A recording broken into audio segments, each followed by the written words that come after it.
Hey everybody, welcome to Who Let the Dogs Out. Today we're doing a Q&A for you guys where you guys write in the questions. We give you the answers. What are the questions we're talking about today? Okay, we're talking about is having a lesson one day a week or one lesson a week as effective as training every day.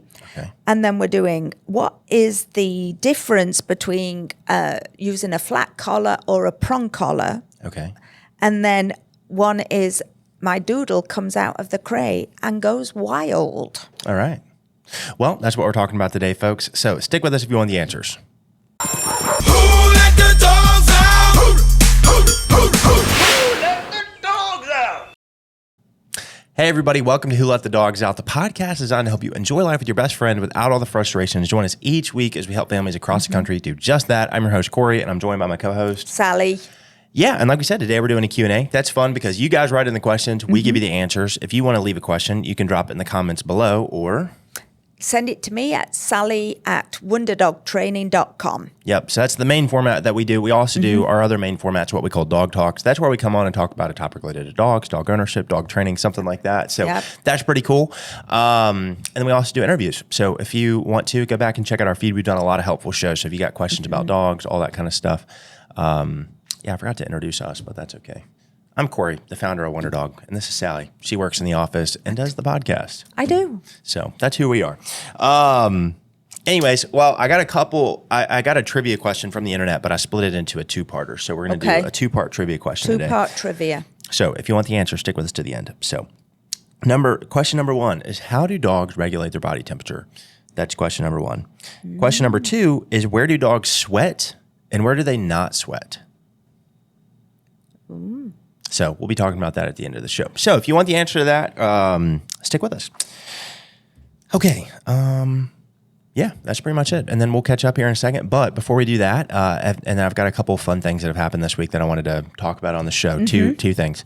But if you guys like the show, you get any value out of today's show, you learn anything, we just ask that you share the show with a friend, family member, colleague, something like that, just to help us spread the word about the show.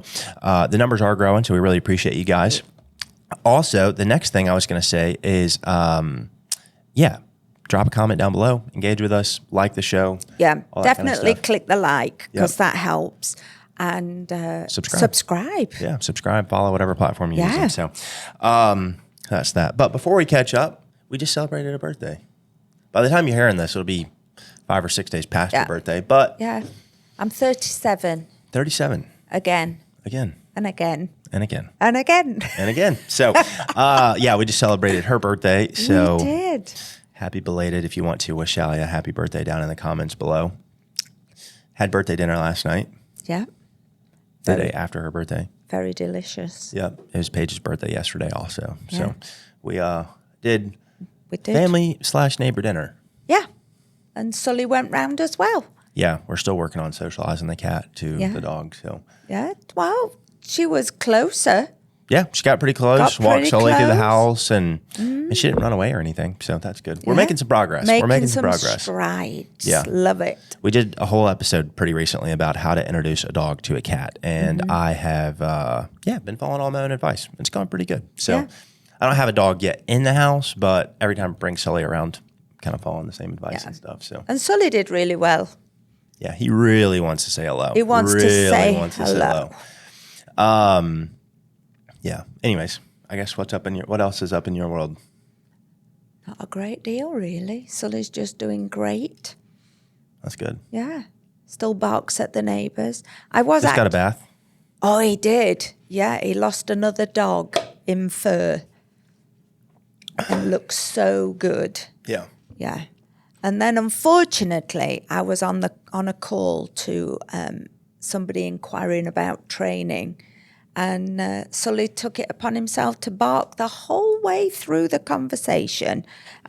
He was outside, but he's very loud. He was harassing the neighbour who was in their yard.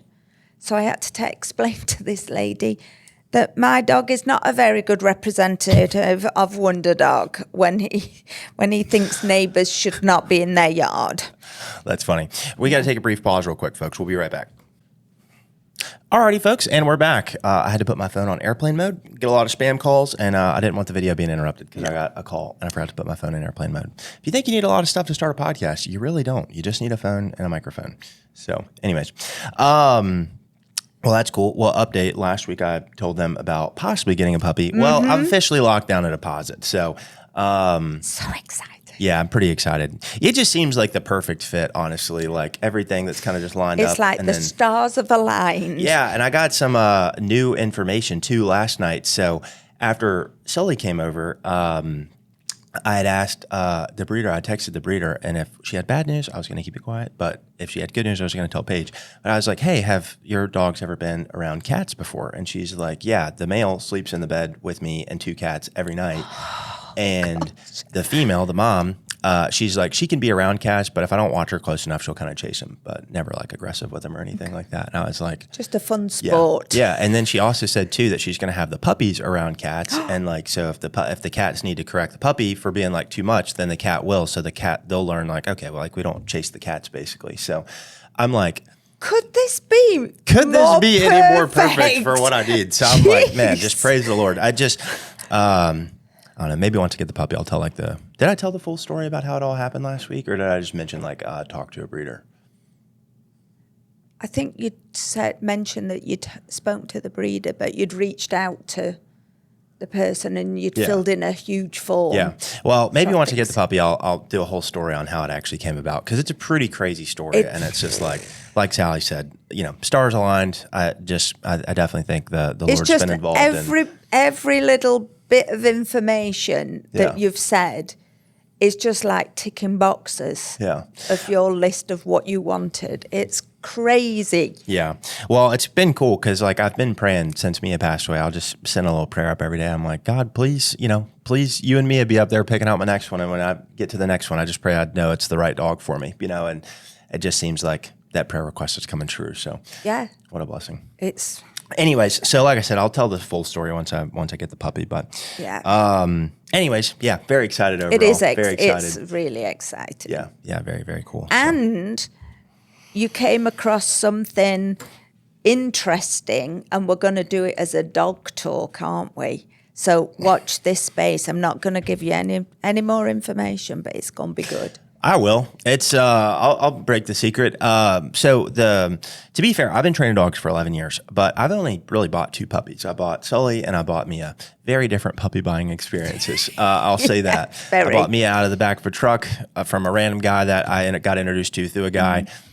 Sully was a much different process. I'd been training dogs for a long time, but and it also seems like both of those were just like, everything happened just right, exactly how it was supposed to happen with both dogs. But this one's been a little bit different, much more research, thought out, looking into a lot of different things, especially since this dog will be around my soon-to-be wife, our kids eventually, things like that, right? Yeah. So yeah. A lot more due diligence this time. And so anyways, Paige had asked me the other day, she's like, well, do we get to pick the puppy, or like, how does it work? And I was like, that's a great question. I hadn't actually asked that yet. So I texted the breeder and I was like, well, is it like first pick, whoever pays their deposit first? Like, how does it work? And she's like, well, we do this test with the puppies on day 49.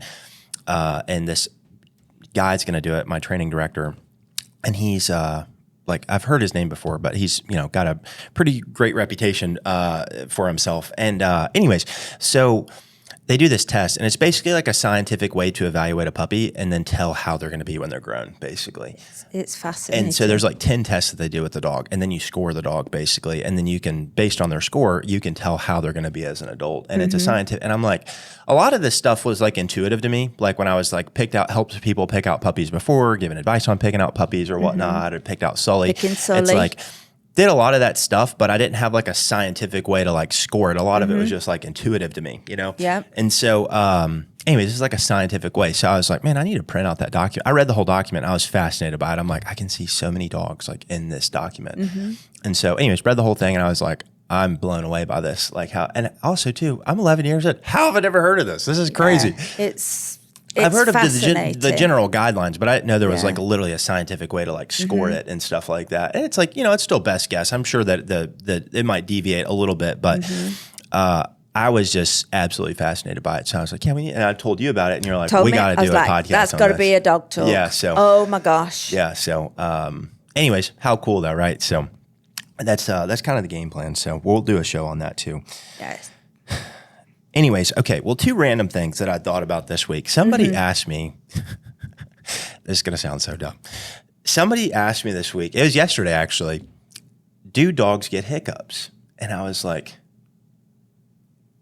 I don't know.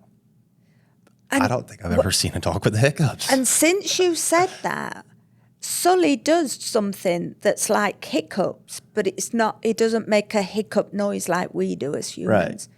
So he'll lay across me, and his chest it'll go. Yeah. But not for long. And Yeah. then it goes. Because then what I was thinking about was like, if I have the hiccups, I have the hiccups for a minute, 2 minutes, something like that, hold my breath, whatever, they go away. Yeah. And I guess maybe I've seen like a dog like hiccup a time or two, but they've never had it for like a minute or something. No, his is like 10, 15 seconds. Right. Now, what I was thinking about was like reverse sneezing, and like a lot of like the flat faced dogs get that. Bostons, Frenchies, Bulldogs, things like that. They'll get like reverse sneezes where they, I don't really know how to describe it. If you know, you know. Yeah. Lenny And, used to do that. Yeah. And so and that one's a pretty easy fix. You just like put your palm on their nose, they start breathing through their mouth, and like everything's fine. And then it corrects itself. Yeah. But yeah, anyway, so I was just like, I don't know though. So then I looked it up, and it's like, yeah, dogs do get hiccups. And I was like, so Sully does get hiccups then. like how have I been doing this 11 years? And You didn't know about hiccups.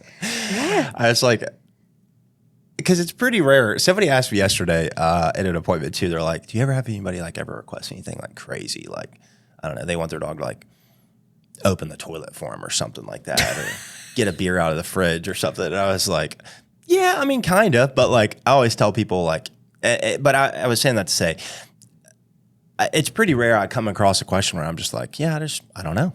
I don't know the answer to that at this point. And so I had to Google it, and I was like, turned out dogs do get the hiccups. So. Yeah. So Sul gets hiccups. That's just a funny one. And you might be watching this if your dog trainer be like, you're stupid. You don't know what you're talking about. Well, I just didn't know. Okay. Well, actually, it shows that you never stop learning something.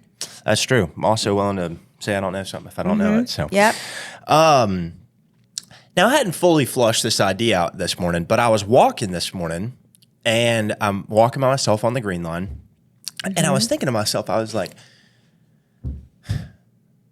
thinking about whenever we get a puppy, and me and Paige, and we get a puppy, and then we're doing like training with it and stuff. But when we start using a remote collar, like how that'd work. Because if like if the remote's on the counter downstairs, but she's upstairs, like, but needs it, like, how do you do that? And so I was thinking to myself, I was like, I wonder what it would be like to have a remote collar with 2 different remotes, like one for each person in the house, to like kind of keep on them or keep near them.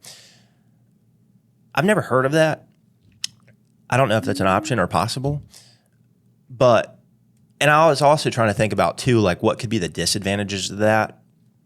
And I guess somebody like maybe having theirs like higher, or not knowing how to use it as well, or accidentally pressing a button if it's in their pocket or something like that. So there might be some disadvantages to it as well. But I was thinking like for just like your regular, like, couple, like where they're, split throughout the house or whatnot, and the collar's on the dog, like if there's only one remote, like if y'all are like, if me and Paige are going on a walk and we're with the dog, it's like, she doesn't need one. I've got the remote. So it's it's fine. But like if we're split in like different levels of the house or different sides of the house, or she's outside, I'm inside, or vice versa or whatnot, like having that might be a good option. I don't know. I just, like I said, I've never heard anybody mention that or talk about that or. No, because we've always had 2 dogs with 2 collars, but 1 remote. Right. And so. Which also, you could say the same thing here too. So, like, I know that there are some units, like I feel like maybe you got one a long time ago, or maybe we skipped out one and bought you a different one, but there are some units that you can buy like a finger receiver for. I've got that one. You do have that one? Yeah. Okay. You must have 2 then. Because you have the... I've got the finger remote and the normal. Okay. Anyways, but yeah, I was thinking about that today too. I'm like, because they have the ones that you have like the finger clicker for, where it just looks like a ring, and you can press the button, and the button will send whatever's on the remote to the dog, and so you can either tap it or hold it. But anyways, just something I was thinking about today. thought it I was think you interesting. have to have the remote near the clicker, though. Oh, from what I remember. Yeah, I don't know. But But anyways, there's got to be a way that you can do that. I'm not even necessarily looking to do it. I was just wondering about it. Like, has a collar company ever thought about that? And if they have thought about it and they didn't do it, there's clearly some disadvantages that I am missing. Yeah. You know, there's some disadvantages that I'm missing. So, anywho, all right, we got to get going. Okay. Well, let's get started with some questions. Let's do it. Okay. We were asked, and you were asked this question this week. Is training one day or one lesson per week as effective as training every day for a couple of weeks? Yeah, great question. This came from a guy I sold training to yesterday, and he had talked to a couple of our competitors. And so I don't know if this was a genuine question that he had or if it was a seed of doubt planted in his head by one of our competitors, but it doesn't really matter regardless. Anyways, I guess short answer is I think both are okay. Now, clearly, I'm a little biased. We do typically like once a week or twice a week if somebody needs help. Or in certain cases, like we do have a dog here that's here daily right now. And the reason for that is because it's like we've got 1 week to train the dog, right? We've literally got 5 days to do this. And so we'll do what's necessary. But I guess just structurally, I'll kind of just like lay out my case for why we like doing weekly versus daily. And typically the reason is because we like the owner to be able to like practice in between appointments and figure out what's going good, what's going bad. So that way when we come out the next time or you bring your dog to us next time, we can basically say like, hey, this is what went good, this is what went bad. You can tell us that, and then we can kind of start like tailoring the experience or whatnot. And so typically with like companies that do like daily training, they're not asking you to practice in between, from my understanding. And so typically they'll train the dog, and then at the end of the week they'll teach you what the dog learned. I personally think that that's like drinking from a fire hose, like in the client's experience. So like if your dog does 5 days of training and then they're like, this is how you do recall, this is how you do place, this is how you do leash walking, this is how you work a prong collar, a slip lead, or a remote collar, whatever it is. It's like, that is like drinking from a fire hose. That's and it's a lot so of much information to absorb. Yeah, in a 1 hour lesson. So typically the reasoning that we don't do that is just because of the fact that, the reason that we don't do that is just because of the fact that I like being able to have some space, some distance, some practice time in between, let you learn what's going good, what's going bad, what do we need to work on, what questions do you have about this, what questions do you have about that, and I just think that just sets people up for better success long term. However, clearly, other people do it, works really well for them, so I'm not knocking it, I'm just saying it's just not how we really do things unless we're like requested to or we're asked to, and if we are, then we will. Like we used to do an in-home boot camp back in the day where we'd go out to your house like Tuesday through Friday. You'd leave us a key or give us a garage code or something like that. Or if you're home and just working from home, that's fine too. But we'd go out Tuesday through Friday. We'll train the dog while you're not there. And we'll do that for 2 weeks. And then we basically do like lessons with you afterwards, similar to like our, like kind of private lesson model or in-home model where we teach you then what your dog learned or whatnot. Had a lot of families go through that and have great results with that too, where we're laying the foundation, then teaching you how to do it or whatnot. And we're kind of doing a lot of the heavy lifting and stuff like that on the front end. And that's typically going to be for more families that, have a little bit less time to actually practice with the dog and kind of want more of like a done for you service.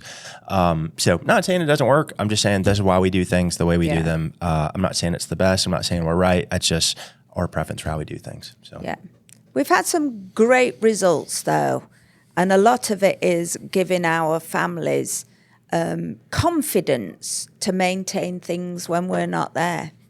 So why don't we tell them what we just tried?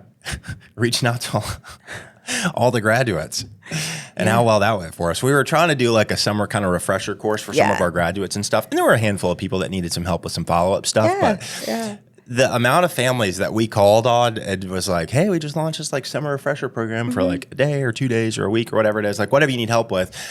And the skewed amount of people we had like a few that were like, yes, need help with this. The dog started doing this. This necessarily could have been a little better resolved through training, but didn't get as resolved as we wanted it to. Yeah. That was few and far between to the amount of people that we talked to are just like, no, everything's great. It's wonderful. Fantastic. The dog's still doing great. We love everything. I'm going to send you a video of how great it's going. Fantastic. Yeah. So that is, I'd say that's also one of the differences between like, learning how to do it and doing a boot camp. And clearly boot camps work to some degree because people keep doing them. There are a lot of businesses that are very successful doing them and stuff like that. So clearly they work to some degree. However, I think it's like the difference between like give a man a fish, teach a man to fish, right? Like Yeah. if you learn how to train your dog yourself or alongside a trainer and alongside your dog getting trained, I think the likelihood of having good results that last longer is higher. Yeah. That's my personal opinion. Yeah. And it really builds that bond between you and your dog. Yeah. Yeah. You thought you'd got a good relationship before training. Through training, wow, amazing. So there's your answer. Okay, second question. We got asked this one as well. How does training using a flat collar differ from using a prong collar?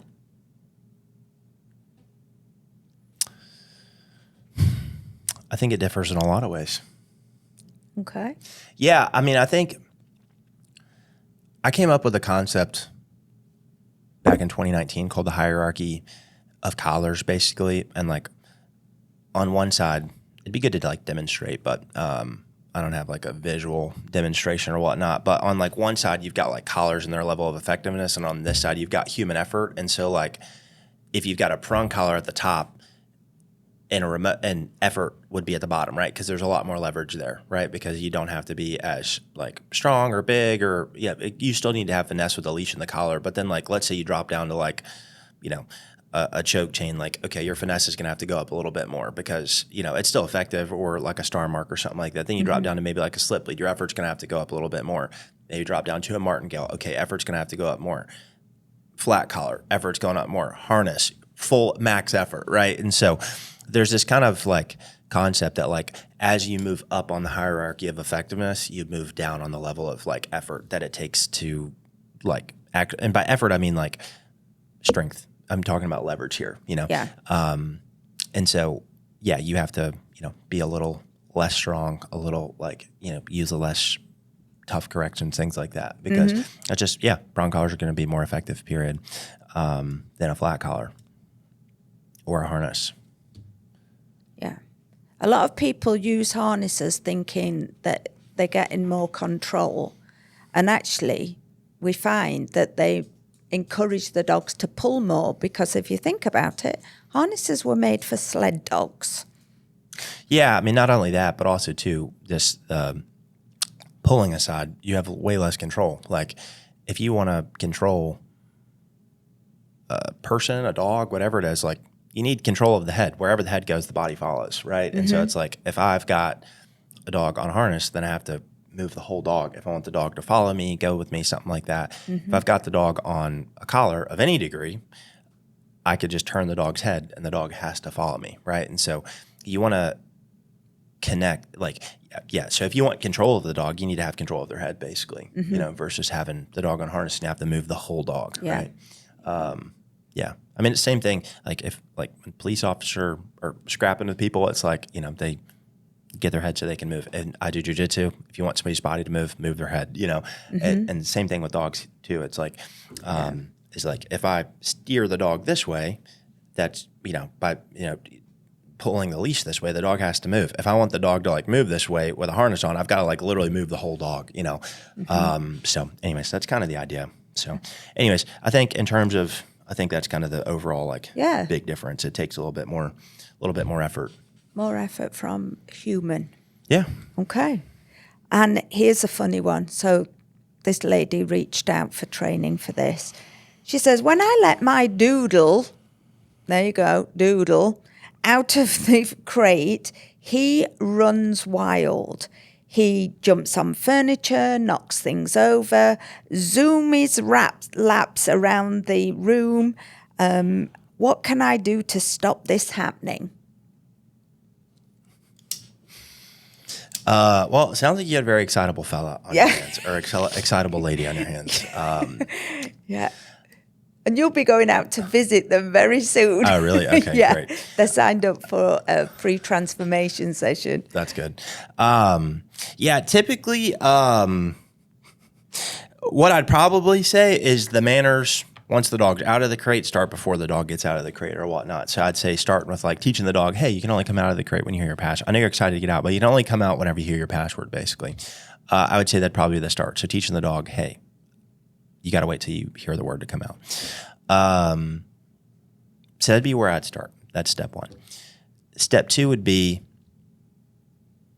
I would really probably, I think of a few things. I'm just going to ramble here, but I would say number one, you could open a slip leash, try to catch the dog as they're coming out to try to control the dog. That'd be, an option. You could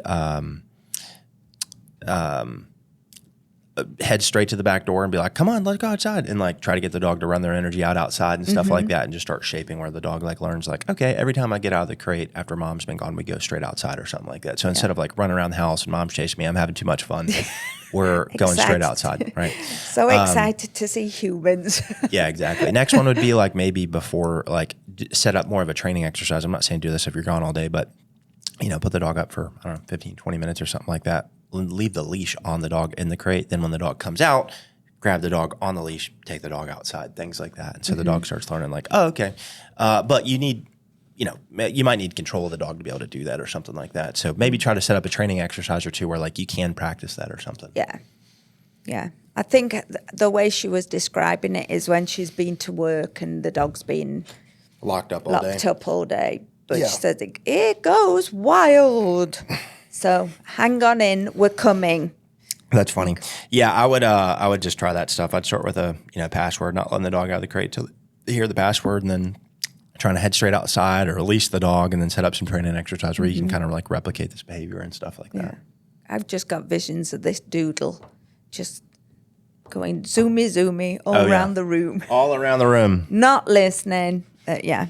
So there we go. That's our questions for today. All right, cool. Okay. So I was looking for some world news, and I wanted happy news because last time's news was a little grim. But I found some quotes instead that I thought were really nice. So I want to give you a couple of quotes that I found. And the first one was, dogs are not our whole life, but they may like... whole life. Huh? Sorry. What did you just say? Nothing. Okay, I'll tell you it again. Dogs are not our whole life, but they make our lives whole. That is lovely, isn't it? There's a spin on that one that I was going with. It's our dogs aren't our whole life, but we are their whole life. Yeah. Like you only have a dog for a short season in your life relative to like typically how long a human lifespan is, but you're around for your dog's whole life. Whole life. Yeah. Oh, that is good. And then the second one was, a dog is the only thing on earth that loves you more than they love themselves. So true. So there we go. We got some nice, happy quotes. They make you think, don't they? I love those. My favorite one of all time is by Milan Kundera, and it says, dogs are our link to paradise. Dogs are our link to paradise. They don't know evil or jealousy or discontent. To sit with a dog on a hillside on a glorious afternoon is to be back in Eden, where doing nothing was not boring. It was peace. There you go. That's nice too. Yeah. I don't know when I'm going to release the Wonder Dog book. Got a full first manuscript written. So first draft, first manuscript, whatever, of a book written called Turn Your Dog Into a Wonder Dog. I've been sitting on it for like 2 years, but it is finished for when I decide to do something. But that's like the opening quote of the book. That's nice. Yeah. Wonderful. Okay, let's do some trivia. Trivia questions. Okay. I'm sure you know this one. How do dogs regulate their temperature? Panting. Yes. What part of the dog sweats? Paws. What part of the dog doesn't sweat? It's a specific body part. Their whole body doesn't sweat. They regulate their temperature through panting. They don't sweat, but there's like one particular, which is why I thought this question was weird, why I split it up. But like, what's one part of their body that doesn't sweat? Doesn't sweat. Nose. Yeah. Yeah, it says that their nose, was a guess. Yeah, it says their nose may be wet, but it's not because it's sweating. The moisture comes from nasal secretions and licking, which help enhance their sense of smell. But it's not sweat. So there you go. Hey, you're 3 for 3 today. I know. Look at me. Good for Sal. Good for her. So, question then. So their paws sweat. Is that why we need to like trim the hair between their pads. Yeah, I guess. Yeah. Does that help? There you go. See, I learned something new. And slipping. Oh, yeah. Do you remember this was shortly before I realized that Mia had like a disease and she kept falling down and I couldn't like figure out why she kept falling. And I was like, and it was clearly because she had a spinal disease. But I couldn't figure it out. And so I'm like, man, what is the deal here? And so I shaved her paw pads because like and some like white hair had grown. It wasn't nearly as like bad as like Sully's. Like Sully, if you don't shave his feet will literally grow. It'll just be covered in fur on the bottom. Yeah, he needs them doing. Yeah, regularly. Yeah. Mia, I could think of maybe twice in her whole life where I did it. I probably did it more towards the end or whatnot, but she just kept slipping. I couldn't figure out what it was. And there was like these little, like very thin, very fine white furs or whatnot. And anyways, I ended up shaving them, but I thought that was the culprit. And clearly I was wrong. Clearly it wasn't. Yeah. Yes. But anyways, one more interesting thing about Mia. This is really crazy. I've had 2 instances now, and I told you this. I don't think I've said this on the podcast, but 2 instances now where like Mia has like come to me in dreams. Well, 3 now, but 2 specifically that have woken me up on time. Where like I'm at the end of sleep and I need to get up. Like I've told myself I've got to get up at this time. And so there was one a while back where it's like I had to be up, had to get somewhere, and I had to get paid somewhere, and I had to get somewhere too, or something like that. And I had to be up by this certain time. And she comes to me in the dream and wakes me up, and I wake up like right on time. Crazy. Then the other day, I was like, I want to wake up like earlier than I normally wake up, and I want to get up and like pray before I start my day for a while. This was yesterday, and I had a dream that she came to me, and it woke me up right before my alarm went off, like 10 minutes before my alarm went off. It's like twice now where like she's woken me up. Yeah. Wow. On time. My belief there is that she did actually come to you to wake you up. That was her spirit. At least in my dreams. Yeah. Anyways, that's it, folks. Well, yeah, that's pretty much it. That's all we got today. That's what we've got. Yeah, hopefully you guys like the show. If you got anything of value, you learned anything, etc., we just ask you to share the show with a friend, family member, colleague, something like that. That'd mean the world to us. If you made it this far, like the episode on YouTube or Rumble or whatever platform you're on, follow the show, subscribe to the show, things like that. So our way our numbers can keep growing and we'll keep popping up in people's algorithms. That's our goal here. We just want to help people find good dog training information for free. If you need training help and you're in Memphis or Austin, you can go to wonderdogtraining.com and we can help you there. Get a free transformation session. I think that's pretty much it. If you've got any ideas that you want to hear about, drop a comment down below. You've got questions, send them in. Yep. Well, guys, remember, you can get your dog trained and that can bring you some peace, but the only way to true peace is to walk daily with the Prince of Peace. That's Christ Jesus. We'll see you in the next episode, folks. Goodbye. Bye.